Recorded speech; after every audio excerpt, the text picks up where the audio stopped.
Unbreakable. But as for me and my house, we will serve the Lord. Joshua chapter 24 verse 15. The basic unit of any society is the home.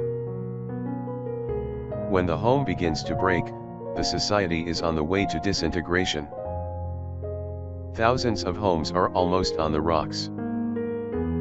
Many couples are fearful lest their home, too, will be broken someday. There is one great insurance policy that you can take out, in order to guarantee the unity and happiness of your home. It is simple: make Christ the center of your home. A home is like a solar system. The center, the great sun, holds the solar system together. If it were not for the sun, the solar system would fly to pieces. Unless the Son of God is put at the center of your home, it, too, may fly to pieces. Prayer for the day.